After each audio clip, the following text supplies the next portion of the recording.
بڑی تعداد میں جوان بیٹھے ہیں اور یہ 4 کیمرے تو مجھے نظر آ رہے ہیں اور 8-10 مجھے موبائل بھی نظر آ رہے ہیں جو ویڈیو بنا رہے ہیں.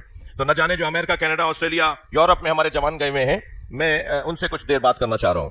یہ جب وہاں جاتے ہیں نا پڑھنے کے لیے تو کہہ کے تو جاتے ہیں کہ ہم پڑھنے جا رہے ہیں، اور پڑھنے کے بعد پھر یہ کوئی اپنی ہی جاب بھی ڈھونڈ لیتے ہیں. اچھا ڈاکٹر علیباس صاحب بھی باہر ہی ہیں تو وہ بھی سن رہے ہوں گے میری بات. بھائی پڑھ لیا، کما لیا، واپس آ جاؤ نا. اچھا جب واپس آتے ہیں نا یہ کبھی کبھی ملنے کے لیے تو ابھی 2 سال پہلے گیا ہوتا ہے، مگر جب 2 سال بعد آتا ہے تو توتلا ہو کے تو اردو بولتا ہے، یعنی توتلا کے تو اردو بولتا ہے. کیا ہو گیا میں تمہیں؟ کہ وہ انگریزی بولتا ہوں نا. تو تم انگریزوں کو اردو سکھا کے آئے؟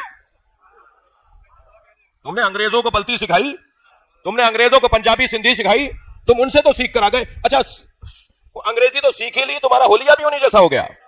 اس کا مطلب یہ ہے کہ تم ان سے متاثر ہو. تھوڑا گردن ہلاؤ، میری بات جاری ہے. تو اس کا مطلب ہے ہمارا بچہ اس سے متاثر ہے.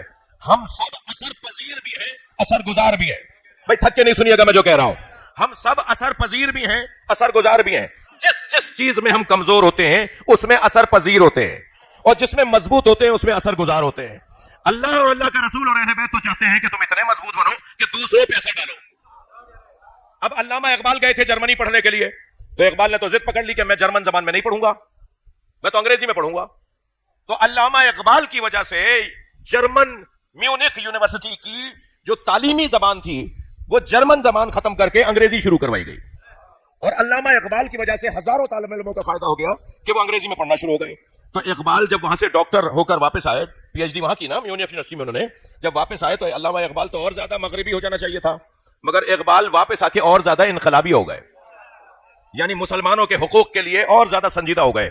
تو یہ کیسے ممکن ہے کہ ایک شخص وہاں رہے، اس ماحول میں رہے، واپس آ کر وہاں کا اثر نہ لے کر آئے بلکہ اپنے اثر کو وہاں چھوڑ کر آئے؟ اقبال نے تو مصروں میں فارمولہ دیا ہے. اقبال کہتے ہیں خیرہ نہ کر سکا مجھے جلوے دانش فرنگ. یہ یورپ کی جو چمک ہے نا، یہ جو یورپ کی تعلیم کی جو چمک ہے، اس سے میری آنکھیں پھٹی نہیں، میری آنکھیں چندیائی نہیں، میں انہیں دیکھ کر خیرہ نہیں ہوا. خیرہ نہ کر سکا مجھے جلوے دانش فرنگ، سرما ہے میری آنکھ کا خاک مدینہ و نجف. صلوات پڑھ لیں محمد و آل محمد پر.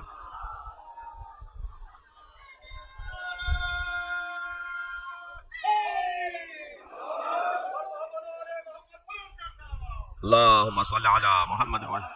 جس کی آنکھ میں مدنی سرما لگا ہوا ہو، جس کی آنکھ میں نجفی سرما لگا ہوا ہو، وہ اسی آنکھ سے تو دیکھے گا جس آنکھ سے مدینے والا اور نجف والا دکھانا چاہتا ہے. کمزور ہو، ناتوان ہو، خالی ہاتھ ہو، فقیر ہو، جو تم دوسروں سے متاثر ہو رہے ہو. جس کے پاس علی جیسے مولا کی ولایت ہو، جس کے پاس اہل بیت کے کردار اور سیرت کے پہلو ہوں، وہ کسی اور سے متاثر نہیں ہوتا بلکہ وہ متاثر کر کے آتا ہے.